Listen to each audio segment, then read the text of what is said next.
तो पिछले लेक्चर में हम लोग जो है लगभग जो हमारा सेकंड चैप्टर है एनसीईआरटी बुक से इलेक्ट्रिक पोटेंशियल एंड कैपेसिटेंस उसको लगभग हम लोगों ने ख़त्म कर लिया था।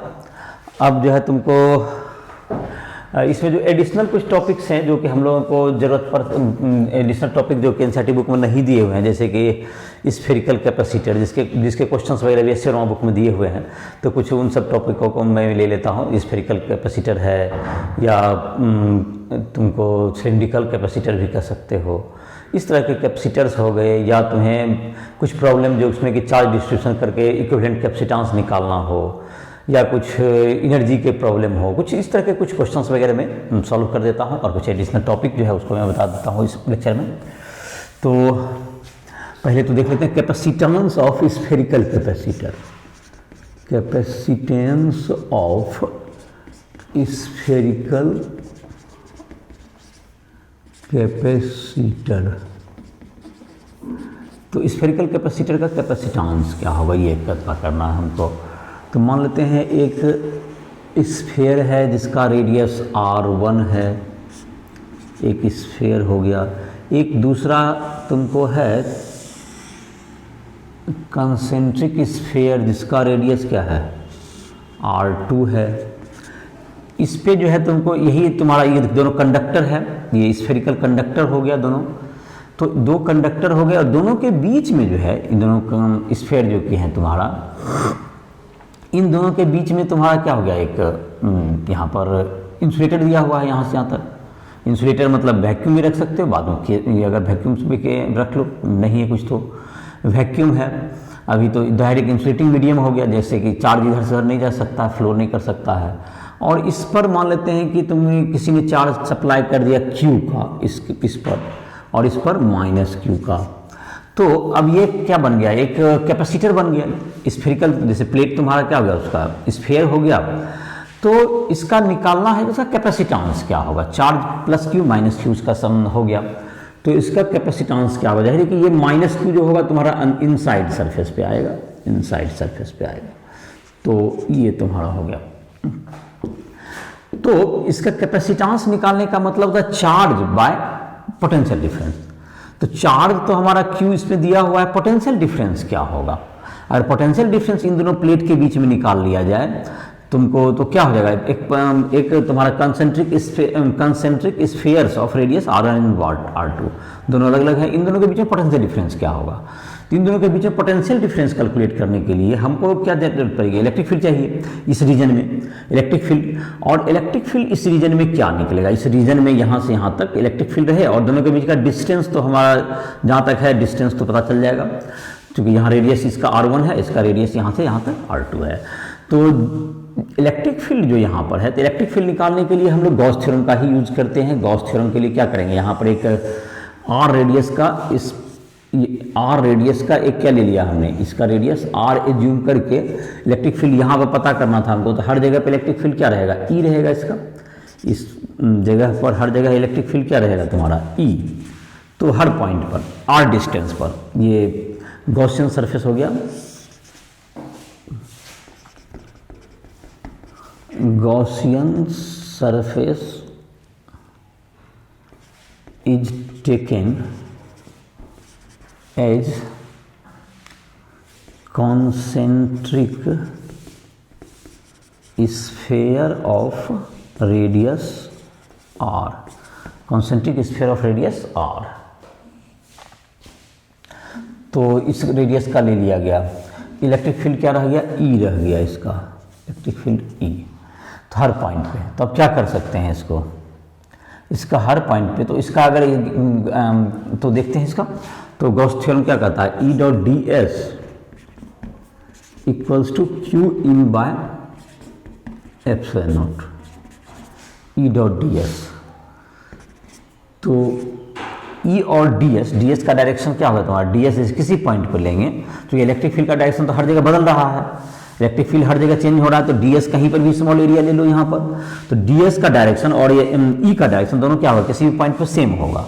तो तो इसका क्या हो जाएगा, E डॉट डी एस का मतलब हो गया इलेक्ट्रिक फील्ड हर जगह तो मैग्नीट्यूड सेम ही होगा, तो इसको E D S into cos zero कर सकते हैं।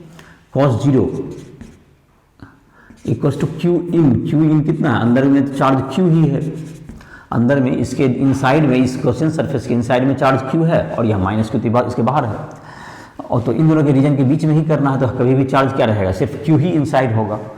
तो E इंटू डी एस, तो यहाँ पर क्या हो गया, E हो गया और डी एस कितना हो गया 4 पाई आर स्क्वायर बराबर Q by epsilon naught. E बराबर Q by 4 pi epsilon naught R square, E बराबर Q by 4 pi epsilon naught R square, electric field का ये वैल्यू हो गया।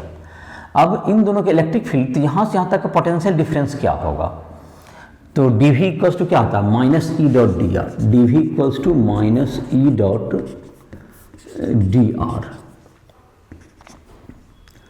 तो डी वी बराबर क्या हो गया माइनस ई का वैल्यू कितना हो गया Q by 4 pi epsilon naught R square into D R into cos 0।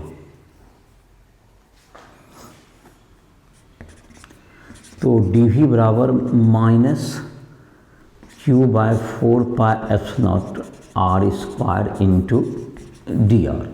तो यहाँ पर डी वी का क्या हो गया वैल्यू, भी पॉजिटिव प्लेट, यहाँ पर क्या हो गया भी निगेटिव प्लेट, और यहाँ पर जो डिस्टेंस है तुम्हारा पोटेंशियल डिफरेंस वहीं से तक है, तो इसका जहाँ तक आर का क्या लिमिट होगा, डी आर जो तुम्हारा वेरिएबल है, तो उसका लिमिट क्या है तुम्हारा यहाँ पर, तो अंदर वाला का क्या होगा रेडियस R1 से लेके R2 तक।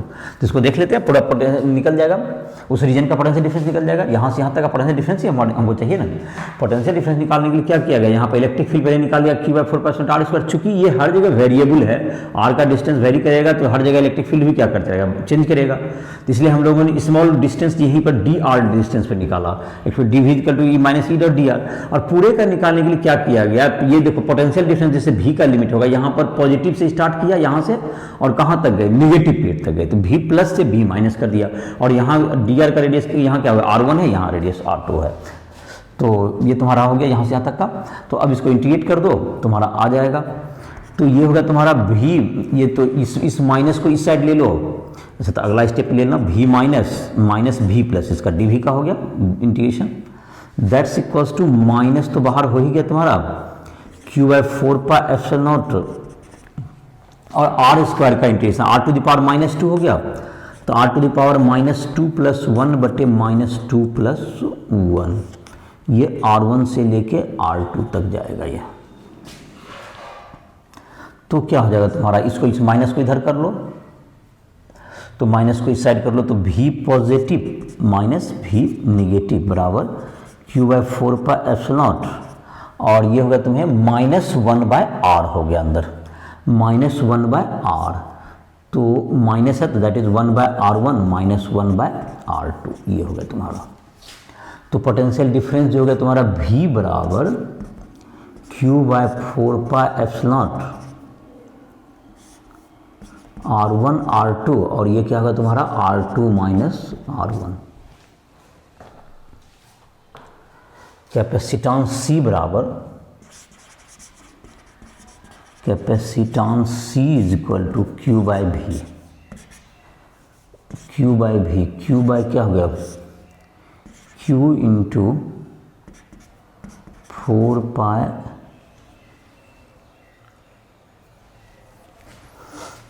तो इसका वैल्यू क्या आ गया, भी का वैल्यू आ गया तुम्हारा Q by 4 pi epsilon naught, और ऊपर हो गया तुम्हें R2 माइनस R1। तो ये तो पलट जाएगा, तो ये चला जाएगा 4 pi epsilon naught R1 R2 ऊपर चला जाएगा, और ये आ जाएगा तुमको क्यू बाय भी है तुम्हारा, तो भी का वैल्यू हो गया तुम्हारा capacitance C is equal to Q by V, और भी का वैल्यू रख दो, तो ये Q ऊपर, Q तो ऊपर रह जाएगा, Q इंटू क्या होगा तुम्हारा R2 माइनस R1, और ये चला जाएगा 4 pi epsilon naught R1 R2, तो Q कैंसिल हो गया, तो यही हो गया स्फेरिकल कैपेसिटर का capacitance 4 pi epsilon naught R1 R2 by R2 minus R1, capacitance of spherical capacitor, यही तुम्हारा डेरिवेशन हो गया। Capacitance of spherical capacitor. तो जिस एग्जाम में ज़रूरत है उसको लिए पढ़ सकते हो। और जहाँ तक बोर्ड के लिए है, तो बोर्ड के लिए इसकी ज़रूरत नहीं है। बोर्ड के एग्जाम में तो एनसीईआरटी बुक के आधार पर ही रहेंगे। किसी एग्जाम के जिसके सिलेबस में हो इसको बना सकते हो, या इससे वहाँ से बुक में बनाना चाहते हो तो जहाँ पर ज़रूरत है इस फार्मूला का प्रयोग कर सकते हो। अगर तुमको अब जैसे कि कहेगा कि एक ही प्लेट रहे, एक ही तुम्हारा स्फेरिकल कैपेसिटर, इसका कैपेसिटेंस क्या होगा? तो अगर एक ही प्लेट हो तो R2 को क्या कर देंगे हम लोग? Capacitance of isolated spherical isolated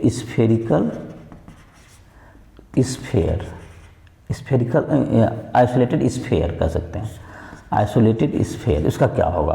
तो देखो जैसे कैपेसिटेंस तुम्हारा हो गया क्या चीज़, 4πε0 R1 R2 by R2 minus R1। तो दूसरा ये कह सकते हैं कि एक जो तुम्हारा है, एक तो यहाँ पर है, एक इन्फिनिटी चला गया, तो R2 का वैल्यू R2 टेंस टू क्या हो गया, इन्फिनिटी। तो इसका जो कैपेसिटेंस होगा तो इसमें लिमिट क्या कर देंगे, R2 टेंस टू इन्फिनिटी। तो 4πε0 R1 R2 by R2 minus R1। तो इसका इन्फिनिटी होगा। तो अभी तुम्हारा देखो जैसे इन्फिनिटी रख दो तो इन्फिनिटी बाय इन्फिनिटी आ जाएगा ये। तो इसको देखो किस ढंग से बनाते हैं, इसको लिमिट सॉल्व कर देते हैं। Limit R2 tense to infinity, तो ये 4πε0 R1 हो गया, R2 से ऊपर नीचे डिवाइड कर दो तो R2 तो 1 माइनस क्या हो गया R1 बाय R2 हो गया। तो ये जब R2 इन्फिनिटी है तो R1 बाय समथिंग इन्फिनिटी, तो ये कुछ समथिंग बाय इन्फिनिटी क्या होगा, जीरो। ये क्या होगा तुम्हारा, कुछ इन्फिनिटी से डिवाइड करेंगे तो ये जीरो हो जाएगा, तो 1 माइनस जीरो क्या हो गया, 1 हो गया। तो दैट्स इक्वल टू क्या हो गया, 4πε0 R1। तो अगर R1 रेडियस का है या R रेडियस का है तो उसका कैपेसिटेंस क्या हो जाएगा, 4πε0 R1 हो गया। तो आइसोलेटेड अगर इसका स्फीयर है तो उसका कितना हो गया, 4πε0 R1। अगर एक ही है ये, दूसरा नहीं है, तो दूसरा कहाँ एज्यूम कर लीजिए, इन्फिनिटी पर। तो इस प्रकार से इसका कैपेसिटेंस क्या होगा, निकल गया तुम्हारा। चलो देखो, अगर सिलिंड्रिकल कैपेसिटर होगा तो सिलिंड्रिकल कैपेसिटर में क्या करोगे, सिलेंडर में, चलो इसको नोट कर लो, ये फार्मूला भी तुम्हारा नोट कर सकते हो इसको। जिस एग्जाम में तुमको जिसके सिलेबस में हो पढ़ सकते हो। अच्छा, कंसेप्ट तो वही है कि इलेक्ट्रिक फील्ड निकाल लिया गया, इलेक्ट्रिक फील्ड के निकाल के क्या कर लिया, पोटेंशियल डिफरेंस निकाल लिया गया इसका। तो जिस भी स्टूडेंट को दिक्कत है क्वेश्चन वगैरह बनाने का, इसी वगैरह से बुक से बना रहे होगे या जिससे बुक से भी चैप्टर का क्वेश्चन बना रहे होगे, अगर तुमको बनाने में दिक्कत हो रही है, कोई भी कंसेप्ट समझ में नहीं आ रही है, कोई भी न्यूमेरिकल तुमको दिक्कत हो रहा हो, इसी हो या एनसीईआरटी हो या किसी और बुक से बना रहे हो, जेईई मेंस हो, एडवांस हो, इन सबों के लिए तो राइस ट्यूटोरियल ऐप को तुम प्ले स्टोर से डाउनलोड करो।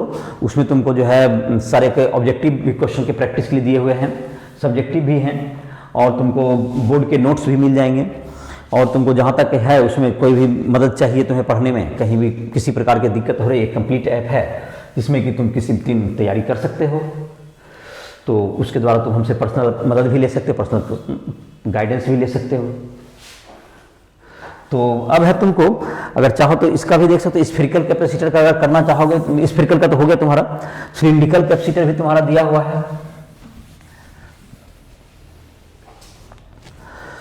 तो कुछ क्वेश्चन बेहतर क्वेश्चन रहते हैं, मिसलिनियस में भी रहते हैं, जैसे मतलब एनसीईआरटी बुक में जो एडिशनल क्वेश्चन करके दिए हुए रहते हैं उसमें भी अच्छे क्वेश्चंस हैं। उन सब क्वेश्चन में कहीं भी दिक्कत हो तुम संपर्क कर सकते हो, राइस ट्यूटोरियल ऐप पर दिया हुआ है, वहाँ पर तुमको पर्सनल कांटेक्ट का तुमको मोबाइल नंबर और तुमको ईमेल ये सब दिए हुए हैं।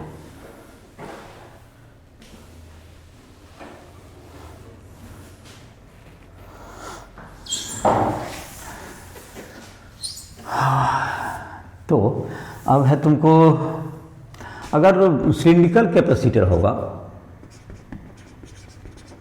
सिलिंड्रिकल कैपेसिटर इसका क्या होगा, सिलिंड्रिकल कैपेसिटर में क्या होगा, ये सिलेंडर होगा, जैसे कि एक सिलेंडर ये होगा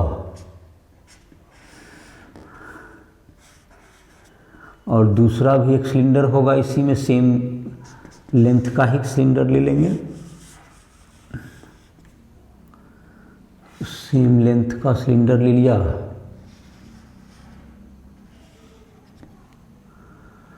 तो इसका रेडियस क्या होगा तुमको, R1 हो गया, इसका रेडियस R2 हो गया, इसका रेडियस क्या हो गया इसका रेडियस R1 है, बाहर वाला का रेडियस क्या हो गया यहाँ से तक, ये R2 रेडियस हो गया। और इस पर चार्ज हमने क्या दे दिया, Q दे दिया, और इस पर चार्ज कितना हो गया, -Q आ गया। तो L लेंथ है इसका। तो इसका यहाँ पर क्या होगा, इसको जो है यहाँ पर कर दिया गया कि इसको जो है क्या कर ले लें, मतलब गॉसियन सरफेस ले लेंगे, फिर जैसे कि लिए थे Gaussian surface of radius R ले लेते हैं। Gaussian surface is taken as cylinder, Gaussian surface electric field निकालना same, Gaussian surface taken as cylinder, coaxial cylinder, taken as coaxial cylinder of radius R and length L। तो चलो वहाँ पर तो नहीं दिखाए क्योंकि कंजेस्टेड हो जाएगा। तो R डिस्टेंस पर तुमको इलेक्ट्रिक फील्ड निकालना हो तो क्या कर देंगे, यहाँ पर एक गॉसियन सरफेस हमने ले लिया, तो सेम ही रेडियस सिर्फ बदल गया, बीच का रेडियस जहाँ पर निकालना है, E dot D S equal to क्या होगा, Q in by epsilon naught. तो E तो तुम्हारा हर जगह जहाँ पर जब सेम डिस्टेंस पे लोगे तो इलेक्ट्रिक फील्ड भी सेम रहेगा और ई सेम रहेगा। और जहाँ तक ई रह गया तुम्हारा कर्व सरफेस का, तो कर्व सरफेस का हो गया ई इंटू क्या हो गया तुम्हारा 2πRL, 3 सरफेस है इसमें, तो ई इंटू 2πRL हो जाएगा। और प्लेन सरफेस दोनों का क्या हो जाएगा, 0 हो प्लस 0, प्लेन सरफेस में इसलिए 0 हो जाएगा क्योंकि इलेक्ट्रिक फील्ड इधर होगा और तुमको दोनों जैसे इलेक्ट्रिक फील्ड इस ढंग से होगा तुम्हारा इस डायरेक्शन में, और सरफेस एरिया क्या होगा, प्लेन सरफेस ऊपर या तो यहाँ नीचे होगा, तो दोनों आपस में परपेंडिकुलर होंगे। दैट्स इक्वल्स टू क्या हो गया तुम्हारा Q in by epsilon not, that is Q bye epsilon naught हो गया तुम्हारा चार्ज, जो Q जो इसमें चार्ज Q दिए अंदर वाला में और -Q चार्ज कहाँ दे दिए, बाहर वाला में दे दिए, तो जाहिर है कि जो इनसाइड में जो चार्ज है वही अंदर पड़ेगा। ये जो चार्ज अगर Q दिए हैं यहाँ पर तो यही चार्ज अंदर पड़ेगा। तो E इंटू 2πRL, तो E इंटू 2πRL, तो E इज इक्वल टू क्या हो गया, Q by 2π epsilon naught RL, 2πRL epsilon naught हो गया अलग से एक्स्ट्रा, तो Q by 2π epsilon naught RL, ये क्या हो गया, इलेक्ट्रिक फील्ड निकल गया। अब जहाँ तक कि इलेक्ट्रिक फील्ड फिर हम लोग को पोटेंशियल डिफरेंस निकालना है V पॉजिटिव से V निगेटिव के बीच में, तो जैसा कि अभी तुरंत परफॉर्म की थी स्फेरिकल वाला में वही काम करते हैं, -E डॉट dr, E और dr बढ़ने का डायरेक्शन दोनों क्या होगा, इलेक्ट्रिक फील्ड उसका दोनों सेम है, तो dV बराबर क्या हो गया, -E dr, तो dV का क्या होगा, V निगेटिव से लेकर के V पॉजिटिव से स्टार्ट हुआ पहले और V निगेटिव तक गया, चलो ठीक है, इंटू dV तक, दैट इज माइनस, और E का वैल्यू क्या हो गया, Q by 2π epsilon naught RL into dr।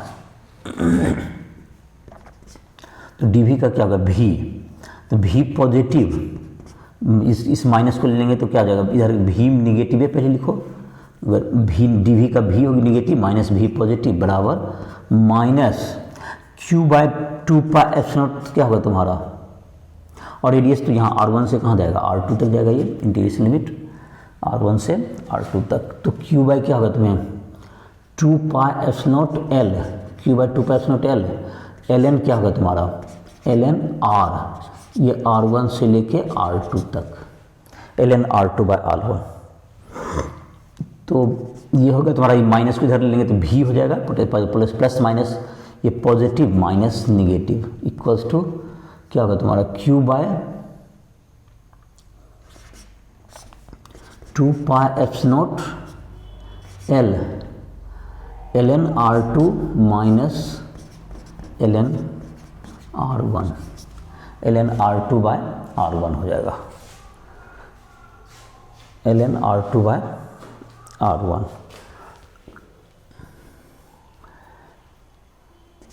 तो E बराबर Q by 2π epsilon naught L ln R2 by R1।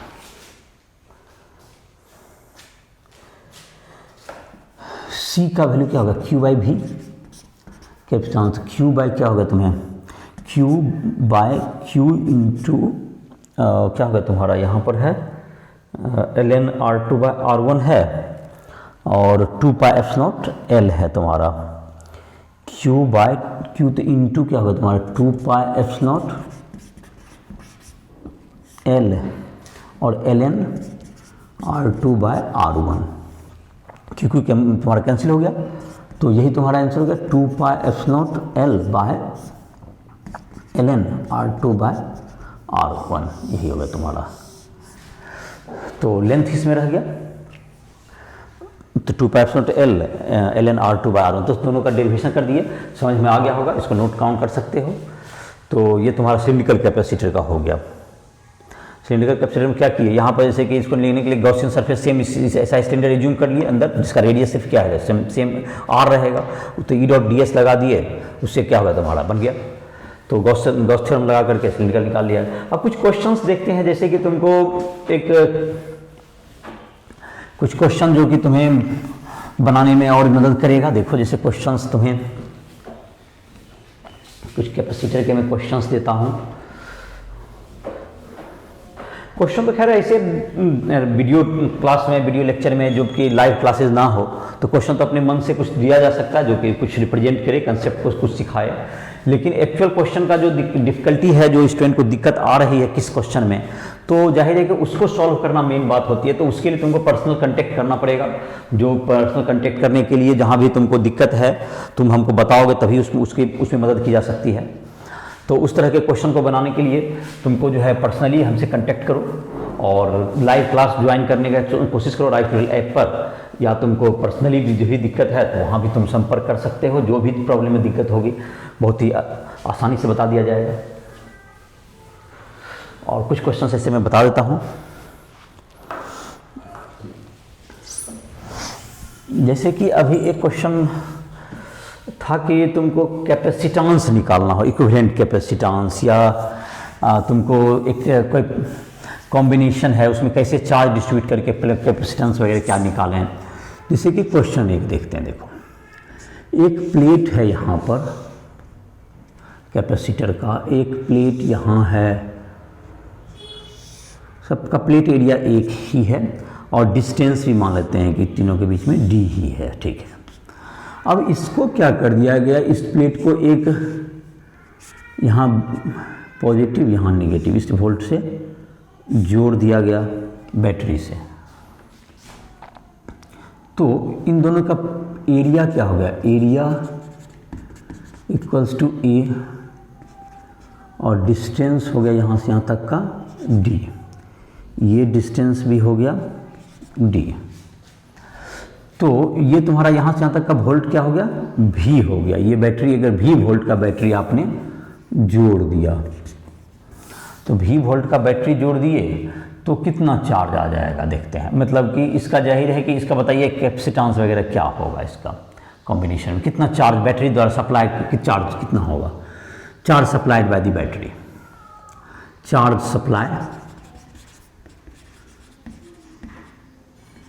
Supply equals to what, charge कितना सप्लाई होगा। तो ये जैसे देखो V यहाँ है, तो यहाँ पे कितना चार्ज सप्लाई किया, बैटरी के पॉजिटिव टर्मिनल अगर Q चार्ज सप्लाई किया तो नेगेटिव से माइनस Q होगा, तो किसको Q एज्यूम कर लिए। तो Q एज्यूम कर लेंगे तो ये क्या होगा तुमको, ये जो Q होगा जो कि अपर सरफेस है यहाँ और इधर, इस पर कोई चार्ज नहीं जाएगा। तो यहाँ पर सिर्फ जो चार्ज, चूँकि जैसा बताया हमने पहले भी डिस्ट्रीब्यूशन करके इलेक्ट्रिक फील्ड को जीरो करने के लिए ये क्या करता है, जो फेसिंग सरफेस है इक्वल एंड अपोजिट, और जो बाहर के सरफेस है उस पर इक्वल चार्ज करता है। लेकिन यहाँ पर चूँकि बाहर से कोई कनेक्शन नहीं तो सारा चार्ज कहाँ आ जाएगा तुमको, यहाँ आ जाएगा। तो दैट इज़ Q हो गया। और तब इस पे कितना जाएगा, माइनस Q चार्ज आएगा, तो इस पर क्या आ गया प्लस Q, और यहाँ पे कितना चार्ज आएगा फिर माइनस Q आ जाएगा। अब जहाँ तक कि ये चार्ज सप्लाई हमने कर दिया, तो यहाँ से लेके यहाँ तक अगर चलें, यहाँ से यहाँ तक का पोटेंशियल डिफरेंस भी है, अगर यहाँ से यहाँ तक का पोटेंशियल डिफरेंस इधर से आवे तो क्या होगा तुम्हारा, यहाँ पर Q बाय क्या होगा तुम्हारा एप्सिलॉन A बाई D है इसका capacitance, Q bye epsilon A by D। देखो ये तुम्हारा हो गया, क्या होगा तुम्हारा Q bye epsilon A by D, Q by C होगा इसका कैपेसिटेंस, इसका प्लस, अब फिर ये वाला क्या हो जाएगा तुमको, यहाँ भी है Q by epsilon Q by C। तो दोनों का सम किसके बराबर होगा, V के बराबर। जैसे इसको चाहोगे इसका इक्विवेलेंट तुम इसका सर्किट बनाना चाहोगे। देखो ये क्या है, यहाँ पर देखो ये दोनों मिलके एक कैपेसिटर हुआ और ये फिर ये कैपेसिटर हुआ, तो ये दोनों सीरीज में है। अगर देखो इसका इक्विवेलेंट डायग्राम क्या है, एक कैपेसिटर ये हो गया और एक कैपेसिटर ये हो गया, और दोनों जुट करके कहाँ से जुड़ा हुआ है, दोनों एक बैटरी से जुड़ा हुआ है। ये दोनों फिगर बिल्कुल इक्विवेलेंट हैं, ये बात समझ लो, देखो कैसे, एक इन दोनों मिलकर इधर तो चार्ज है नहीं कुछ, तो इधर ये दोनों क्या हो गया, एक कैपेसिटर बना लिया और ये एक कैपेसिटर बनाया और उसको एक मैंने एक कैपेसिटर ये हो गया और एक कैपेसिटर ये हो गया, तुमको दोनों का जोड़ दिया हमने। जैसे एक कैपेसिटर ये प्लेट हुआ और ये दोनों प्लेट आपस में कनेक्टेड है इसका, तो ये यहाँ पर भी ये कनेक्टेड दिख रहा है और यहाँ पर ये कैपेसिटर हो गया और बैटरी से जुड़ा हुआ एक पॉजिटिव टर्न से एक नेगेटिव टर्न, तो इसका कैपेसिटेंस क्या होगा तुम्हारा कैपेसिटेंस, तो यही निकालना, तो वो चार्ज अब निकल जाएगा तुम्हारा। देखो दोनों इक्विवेलेंट सर्किट है ये, तो Q इक्वल टू क्या होगा तुम्हारा, Q into 2D by epsilon A is equal to V। तो Q बराबर क्या होगा तुम्हारा, Q इज इक्वल टू तुम्हारा epsilon A by 2D into V। तो एक तरह से क्या होगा, इक्विवेलेंट कैपेसिटेंस इसका हो गया इंटू वोल्टेज, यही charge supply bye the battery हो गया और पॉजिटिव टर्मिनल के द्वारा, तो ये निकल गया तुम्हारा। तो ये देखो सर्किट इस ढंग से भी जुड़ा हुआ है, तो इसको इक्विवेलेंट सर्किट में भी प्लॉट कर सकते हो इसको। अब चलो देखो एक और क्वेश्चन देते हैं, इसको लिख लो, एक आध क्वेश्चन और बता देते हैं।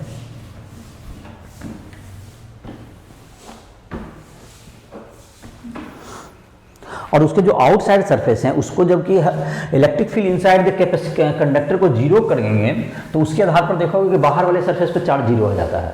तो तुम्हारा ये रिजल्ट भी है, और जो कि तुम्हारा पिछले एक लेक्चर में बताए भी थे चार्ज डिस्ट्रीब्यूशन करने के लिए, उसका भी मदद ले सकते हो।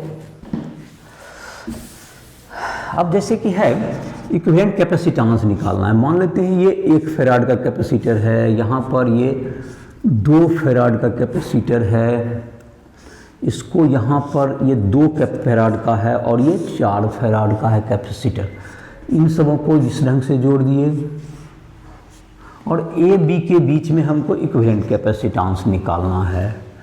तो अगर इस ढंग से कहें तो खैर निकाल 1 माइक्रोफेराड, ये हो गया तुम्हारा 2 माइक्रोफेराड का, ये हो गया तुम्हें 2 माइक्रोफेराड और ये हो गया 4 माइक्रोफेराड का कैपेसिटर। तो इन दोनों का अगर यह भी निकालना हो तो अभी तो निकालना आसान है कि ये दोनों सीरीज में हो जाएगा, तो 1 और 2 दोनों सीरीज में हो गया तो इसका क्या हो जाएगा 1/1 प्लस 1/2, तो 2/3 हो जाएगा। और इसका फिर हो जाएगा कितना, दैट इज इसका भी तुमको मतलब कि 2 इंटू 4 दैट इज 8/6, तो फिर दोनों आपस में क्या हो जाएगा पैरेलल में हो जाएगा। लेकिन यहाँ पर क्वेश्चन कुछ ऐसा है कि एक और यहाँ कैपेसिटर दिया हुआ है, ये कैपेसिटर जिसका कि 5 माइक्रोफेराड कैपेसिटेंस है, जिसका कि कैपेसिटेंस है 5 माइक्रोफेराड, ये एक यहाँ कनेक्ट किया हुआ। तो अब क्या होगा कि अब ये सीरीज पैरेलल में रह नहीं पाएगा, तो अब इक्विवेलेंट कैपेसिटेंस ए बी के बीच में, equivalent capacitance across A B, equivalent capacitance across A and B, A और बी के क्रॉस में इक्विवेलेंट कैपेसिटेंस बताइए, इसका इक्विवेलेंट कैपेसिटेंस क्या होगा। तो यहां पर देखो क्या होगा तुम्हारा यहां पर तो अभी पता नहीं, तो इसको चार्ज डिस्ट्रीब्यूशन करके हमको बनाना पड़ेगा। तो एक एज्यूम कर लो कि एक बैटरी यहां जोड़ दिए V वोल्ट का, दोनों जिसके भी क्रॉस में आपको इक्विवेलेंट कैपेसिटेंस निकालना था उसके क्रॉस में V वोल्ट का एक बैटरी जोड़ लीजिए। तो बैटरी के द्वारा चार्ज अगर Q सप्लाई किया जाएगा तो इक्विवेलेंट कैपेसिटेंस का Q/V हो जाएगा। बैटरी के से हमने क्या एज्यूम किया कि चार्ज सप्लाई कितना हुआ Q हुआ, तो नेट चार्ज अगर Q सप्लाई हुआ तो कुछ चार्ज यहाँ चले जाएंगे Q1, तो यहाँ पर आ जाएगा -Q1 आ जाएगा, और इस पर अब कितना चार्ज आ जाएगा, देखो इस पर चार्ज आएगा Q-Q1 आएगा, और इसके जस्ट अपोजिट पर क्या होगा Q1 Q आ जाएगा चार्ज। तो ये होगा तुम्हारा। अब यहां पर देखते हैं बैटरी का निगेटिव टर्मिनल कितना चार्ज सप्लाई करेगा, -Q करेगा, तो -Q चार्ज सप्लाई करेगा। तो वो भी देखो जैसे इसका रेशियो है तुमको 1 और 2 में बटा हुआ है, तो ये भी 2:4 में है, तो सेम रेशियो में लगभग बटा हुआ है। और आगे का कनेक्शन भी दोनों का क्या है, सबका दोनों जैसे ये जुड़ा हुआ है वैसे ये जुड़ा हुआ है। तो यहाँ जो ये भी जो सप्लाई करेगा चार्ज को, ये उसी रेशियो में करेगा -Q को सप्लाई। तो -Q को कहने का मतलब है ये 2 वाला को क्या देगा तुमको, जैसे यहाँ Q1 देता था, ये 1:2 है, तो ये भी 2:4 है, दैट इज सेम -Q को उसी रेशियो में डिवाइड करेगा। तो -Q को उसी रेशियो में डिवाइड करने का मतलब ये हो गया कि यहां पर चार्ज तुम्हें -Q1 ही जाएगा, ये 2 वाला पर, और तब इधर क्या चला जाएगा, इधर +Q1 चला जाएगा। और इसी ढंग से यहां पर कहें तो ये कितना चार्ज चला जाएगा, इस पे चार्ज चला जाएगा माइनस कितना, दैट इज Q1 Q हो जाएगा। तो इस पे कितना हो जाएगा चार्ज, अब Q-Q1 हो जाएगा इसका। तो ये तुम्हारा चार्ज हो गया यहां तक। अब देखते हैं इस पर, इसके प्लेट पर क्या चार्ज आया। तो अब देखो ये जो तीन प्लेट यहाँ देखें, ये प्लेट और ये प्लेट, ये तीनों आपस में कनेक्टेड भी हैं। ये तीन प्लेट आपस में वायर से कनेक्टेड हैं और इसको कहीं से बैटरी से कोई चार्ज आने की संभावना नहीं है। ये तीन प्लेट देख रहे हो, यहाँ पर तीन प्लेट की मैं बात कर रहा हूँ। कैपेसिटर का इस जो पहला नीचे वाला यहाँ, ये इस कैपेसिटर का दाहिना साइड वाला, इसका लेफ्ट साइड वाला और इसका बॉटम, ये तीनों क्या है, किसी से कनेक्टेड नहीं है। ये तीनों का चार्ज का सम, क्योंकि चार्ज कहीं से नहीं आएगा, एक दूसरे में क्या हो सकता है, एक दूसरे में इधर उधर रीडिस्ट्रीब्यूट हो सकता है इसका। तो इसका सम अगर अभी देखते हो कि क्या होगा, तीनों का सम 0 होगा। और अगर देख लें अभी इन दोनों का सम ही 0 होगा, तीसरा पे क्या होगा, 0 चार्ज ही रहेगा, तभी क्या होगा, ये सम 0 होगा। लाइकवाइज सेम बात यहाँ भी तर्क है। ये तीनों जो तुम्हारा देख रहे हो प्लेट, ये तीनों भी अपना एक इंडिपेंडेंट सिस्टम बनाता है, इसमें भी चार्ज 0 आ जाएगा। तो अगर इस तरह का रहा, इसका मतलब इसमें कोई चार्ज ही नहीं रहेगा। चार्ज नहीं रहेगा तो इसमें कोई पोटेंशियल डिफरेंस ही क्रिएट नहीं हुआ। तो ये तो आपका सर्किट से क्या हो गया, बाहर हो गया तुम्हारा, ये क्रॉस हो गया, इसमें है ही नहीं। तो अब तुमको जो कर रहे थे हम लोग, इसका इक्विवेलेंट सर्किट क्या होगा, अगर वहां पे कोई कैपेसिटर में है ही नहीं तो ये 1 और 2 का क्या होगा तुम्हारा, फिर सीरीज में ही हो गया। और 2 और 4 ये दोनों भी आपस में क्या होगा, सीरीज में हो जाएगा। इस ढंग से ए बी करके निकाल लेंगे इसका इक्विवेलेंट डायग्राम। जब उसमें क्या हो गया, अब तुम्हारा यहाँ पर ये कैपेसिटर में कोई था ही नहीं, इसमें जो तुम्हारा था इसमें कोई चार्ज ही नहीं था, ये क्रॉस हो गया, खत्म हो गया, कैपेसिटर है ही नहीं। तो ये दोनों को सीरीज में कर लीजिए, 1 माइक्रोफैराड और 2 माइक्रोफैराड, और ये 2 माइक्रोफैराड और ये 4 माइक्रोफैराड, ये सीरीज में हो गया। तो उन दोनों का इक्विवेलेंट क्या हो गया, तो 1 और 2 का हो गया 2/3 हो जाएगा, C1 into C2 by C1 plus C2। तो 2/3 माइक्रोफैराड इसका हो गया, और इसका होगा 2 into 4 that is 8/6 that is 4/3। इसका क्या होगा तुमको 4/3 माइक्रोफैराड। और अब दोनों क्या होगा, दोनों पैरेलल में हो गया, ए बी पॉइंट यही है। तो नेट सी बराबर क्या हो गया, 2/3 microfarad plus 4/3 microfarad equals to 2 microfarad. तो यही इक्विवेलेंट कैपेसिटेंस हो गया। तो सी इक्वल टू Q/V के बजाय सीरीज पैरेलल ही लग गया, तो उसी में सीरीज पैरेलल लगा दिए। और यहाँ पर क्या किया गया कि दो सीरीज में है, तो तुमको मतलब कि इस फार्मूला का प्रयोग किया, C equal to C1 C2 by C1 plus C2।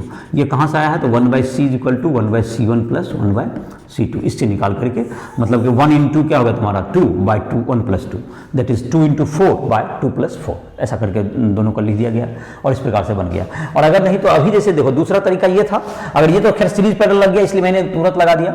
अब अगर सीरीज पैरेलल इसमें लागू नहीं हो पाता, मान लेते किसी टाइप से और भी अलग तरह का, तो 4 तरीके कैसे इसमें लिखते हैं हम लोग, क्या कर यहाँ से इस प्लेट से चलते, इस प्लेट से किसी भी एक क्लोज पर सर्किट में आके उसको पोटेंशियल डिफरेंस को 0 कर लेते। जैसे कि यहाँ पर कितना था चार्ज, यहाँ पे चार्ज हमने Q1 माना है, तो Q1/1 यहाँ से मैंने ये इस ढंग से सॉल्व करे, सीरीज पैरेलल लग गया तो ऐसे बन गया। नहीं तो एक दूसरा तरीका होता Q1 क्या होगा तुम्हारा, ये 1 और प्लस क्या हो जाएगा तुम्हारा, यहाँ पर तुम्हारा फिर चार्ज कितना आ गया है, Q1 ही आया हुआ है, प्लस Q1/1 प्लस क्या होगा तुम्हें Q1/2 इक्वल्स टू V हो गया। Q1/1 plus Q1/2 equal to V हो गया। तो इससे क्या निकल जाएगा तुम्हारा, Q1 का वैल्यू आ जाएगा। तो Q1 इंटू तुम्हारा क्या होगा 3/2, Q1 बराबर Q1 into 3/2 is equal to V, Q1 is equal to 2V/3, यही होगा Q1 का वैल्यू। अब तुम्हारा क्या हो गया, और चार्ज फिर Q का माइनस Q1, इधर कैसे क्या निकल जाएगा मेरा Q माइनस Q1/2, एक फिर यहाँ से नीचे से जाते हुए कहाँ चले जाएंगे, इधर से चले जाएंगे, Q minus Q1/4 that's equals to ये भी पोटेंशियल भी ही होगा। तो Q माइनस Q1 और इंटू 2 और 4 का एलसीएम तो 4 हो गया, तो 3/4 इज इक्वल टू 4V/3। तो नेट चार्ज कितना सप्लाई हुआ, Q इज इक्वल टू क्या होगा तुम्हारा, तो Q1 का वैल्यू मेरा निकला हुआ है, Q माइनस कितना होगा 2/3 कूलम ना, हाँ 2/3, तो Q minus 2V/3 equals to 4V/3। तो Q इक्वल्स टू क्या होगा तुम्हारा 2V, दोनों को ऐड कर दिया जाएगा तो 2V। तो Q/V जो तुम्हारा होगा बराबर इक्विवेलेंट कैपेसिटेंस, Q/V बराबर 2 हो गया। It is equivalent C equal to मैंने कहा था that is equal to C equal to 2 microfarad. ये 2 हो गया तुम्हारा, इस ढंग से भी निकल सकता था। तो इसमें क्या किया गया, इसमें एक इक्वेशन लिख दिया जाता है, मतलब एक क्लोज पाथ में करके यहाँ से यहाँ तक चले और नेट पी डी क्या होगा तुम्हारा, यहाँ से इधर से जाएँ माइनस भी कर दें या इक्वल टू भी कर दिए, इस ढंग से अलग अलग इक्वेशन बना करके क्यू बाई भी का वैल्यू निकाल लिया जाएगा। तो आई होप कि कुछ क्वेश्चन मैंने बता दिया, और तुमको अब जो भी प्रॉब्लम दिक्कत होगा तुम राइसोडल ऐप के माध्यम से हमसे संपर्क कर सकते हो, और कोई भी जहाँ भी प्रॉब्लम हो रहा है उसमें देखो पर्सनल क्लासेस इन सबों के मिल जाएंगे, वहाँ पर जो पर्सनल लिंक है उस पर क्लिक करके, या लाइव क्लास ज्वाइन करोगे जब जिस समय कि इसका क्लास चल रहा है तो उसमें भी तुम संपर्क कर सकते हो। तो इसी के साथ इस लेक्चर को समाप्त कर रहे हैं।